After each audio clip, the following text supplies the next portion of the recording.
Hey everyone, me Kevin here. I wanted to give some sincere commentary on Andrew Tate because there are a lot of people in the comments of my last podcast where there are really people on two sides. There's one half of people who say, please never mention this person's name again. We're tired of hearing of Andrew Tate. Why, Kevin, are you even paying attention to him?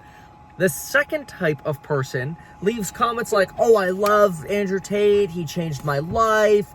In fact, go to my YouTube channel and see how he changed my life. And then I go to some of these channels, and I'm not saying this is true of all of them, but I go to some of them, and they're smaller channels, which, I encourage everybody to be able to post content, but they're promoting Andrew Tate's affiliate links. And so it makes you then wonder, what feedback is sincere? So let's break this down. Guys, I do need to concentrate a little bit, so maybe be a little less supportive than was wild. And so here we go. So my thinking is that Andrew Tate uses a lot of the motivational speeches that are very common in what you hear from individuals like Jordan B. Peterson, even some of the older versions of Grant Cardone, the sales style, the enthusiasm, the excitement. Guys, can you stop because you are distracting me a little bit, so it's a little harder to think.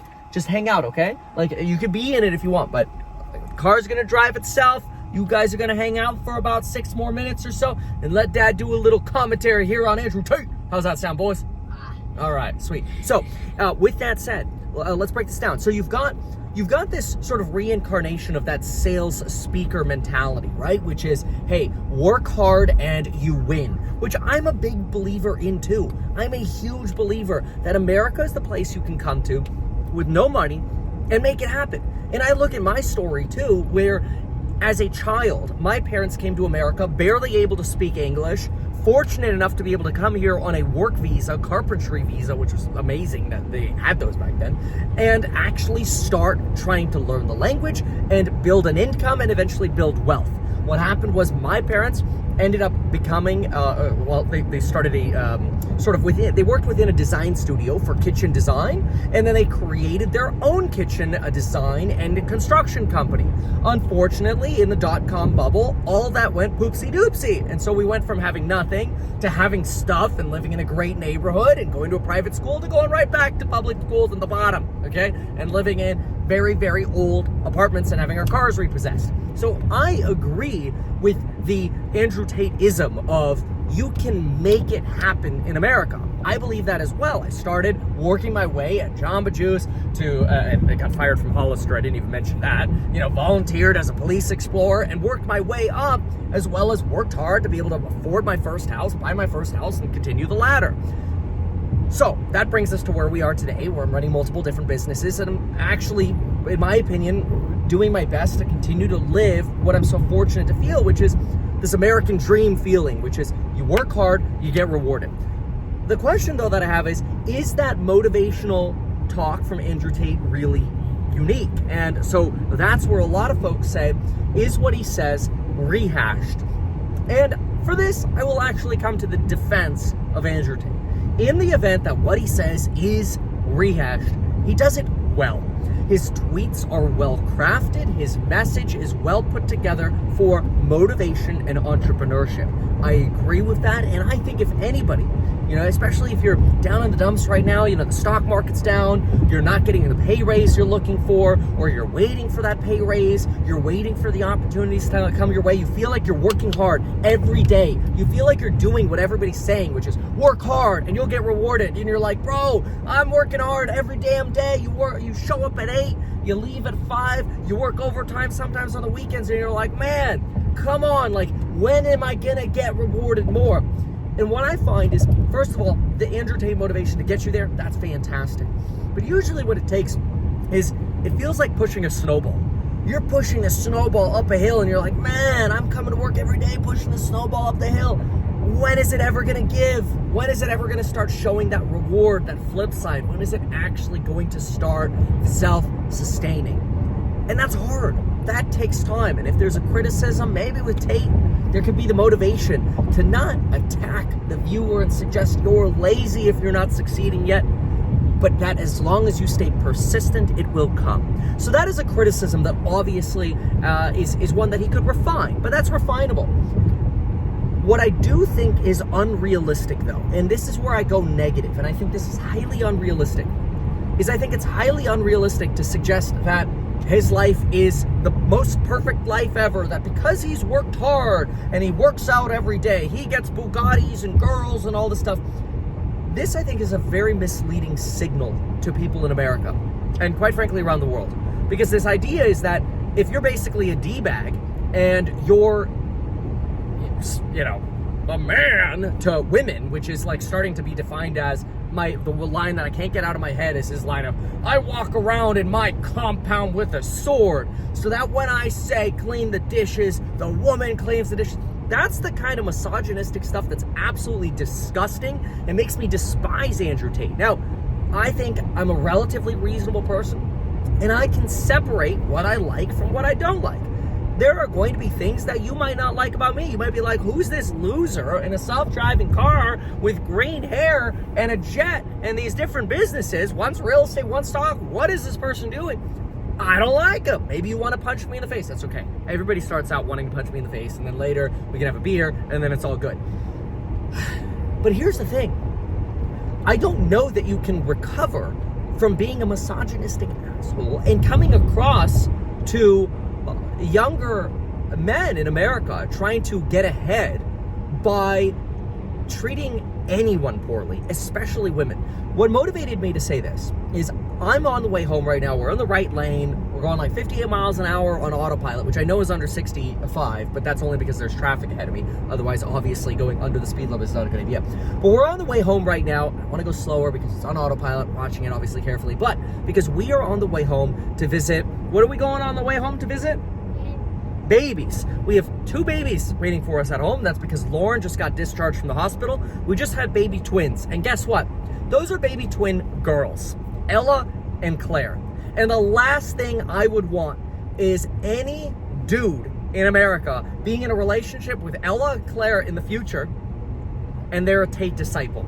That would almost be something that I would encourage the girls, and I don't know, but I would almost encourage the girls, if they came across as a woman, a Tate disciple, to say, you're automatically rejected. Now, I know that might come across as extreme, but that's the way I feel.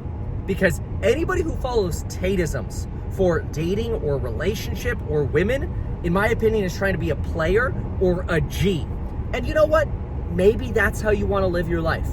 Maybe that's how everybody wants to live their life, for that phase in their life where that's what they do. And if that's what you do, hey, hopefully you've gone out and gotten the HPV vaccine, okay? And this isn't here to suggest this is like the COVID vaccine and, oh, we're pro-vax versus anti-vax or this, that, or whatever.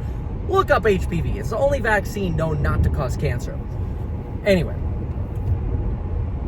if that's what you desire, that's okay. But if you're looking for an actual relationship where you can have an equal partner who might do things that are different, but they are equal, they contribute to your life in a positive way, like Lauren. I love Lauren so much. We've been together now for 15 years, which is crazy to say. That little guy right there is 8. This little guy right here is 5 3/4, right, Max? Yeah. So I've been together with Lauren longer than their lives combined. And I look at Lauren as an equal but different partner. In that is, Lauren provides me such a vital and useful perspective, and I love her and I honor her so much. I would never in a million years expect Lauren would think it's acceptable for me to walk in the house with a sword on my back and go, clean the dishes because I said so. Do this because I said so. The lack of respect for other people is really disgusting.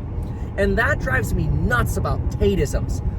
So I think that's why you have this splitness in the world where people are like, okay, once you listen to one Tate video and you get the motivation, you've heard it all. I don't necessarily know if that's true, because I do think everybody needs a little motivational boost every so often. I do as well. I'm a big fan. I'm much more of a reader, so I like reading. I especially like reading sort of Aristotle and Plato, stuff like that. Some people are like, nerd, you're the nerd that Andrew says don't listen to. Whatever. I don't care. You came to this YouTube channel, you clicked on this video.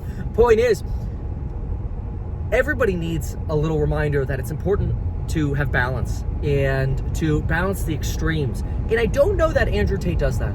I don't think Andrew Tate at all balances extremes. And that's a problem, to suggest that, oh yeah, I fly my Bugatti around on a jet. No, you don't. That's what you did once to take delivery for it. To suggest that you're always working hard because you're filming B-roll of you using a laptop in some busy coffee shop, honestly, I think it's a clown move. I think the vast majority of this person's week, Andrew Tate's week, is actually not involved in actually working. I would venture to make bets that he works less than 20 hours a week. That's not including working out or bossing people around or being a misogynist.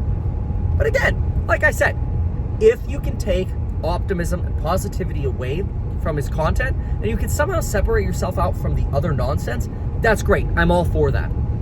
But in terms of respecting other people, especially people of the other sex, boy, I am worried that if people like Tate can gain the massive popularity that they gain, treating people the way they do, and maybe that's how they got successful in the first place, right? People leave comments like, well, you know, he's successful because he's saying the quiet part out loud. Well, if those are things that people truly internalize, the misogynistic thoughts, then it should be no surprise they don't actually have a successful relationship. Maybe when you point the finger and say, yes, that's what I wanted to say too, you got to look at your hand and go, damn, I'm pointing the finger, but 3 of my fingers are pointing back at myself. Maybe you're the problem. And that's a true reality we should all think about, is, are we truly being a humble person, something other people want to be around? Is your goal to one-up a guy or a person you meet or a client or a girl or somebody you're with? Is your goal to try to impress somebody by being like Tate and showing off all your flashy crap? Well, if that's your goal, fine. But people are going to look at you and think you're a D-bag. And in my opinion, that's not a great way to get ahead. You could be the most skilled person in the world, whether it comes to real estate or stocks or investing or whatever. But if you come across as a D-bag of, here you are in your fancy clothes, showing off your fancy Bugattis, and look how rich I am, and I'm the best, I'm the smartest, and you can never be wrong, then I don't know that you're somebody who should be followed. I don't know that I've ever, and I could be wrong about this, but I don't know that I personally have ever seen Andrew Tate admit to actually being wrong about something. I think that's a fatal flaw. So we'll see, but some folks in the comments were asking for some clarity from me on where my position is on Tate, and I want to be clear. The recycled plus reworded and repackaged motivation, fantastic. If that makes you work hard and that gets you excited about entrepreneurship, hell yeah, I'm all for it, let's do it. But the attitude, the boasting, the lack of humility, the I can't be wrong, the I'm the boss attitude, very toxic, very dangerous in this world. And so we'll call this video The Danger of Andrew Tate. Thanks for watching. You guys want to say goodbye? Bye. Bye. Max, get in the video. There you are. Hey, what did we just get, by the way? What kind of snack are you guys going to get when we're at home? I got a toilet. You got a toilet, okay. What do we have in the trunk? A super duper sour potion. You have the sour potion, but what do we have in the trunk, Jack? Cupcakes. 4 Sprinkles cupcakes. Shout out to Sprinkles. See you in the next one, folks. Goodbye.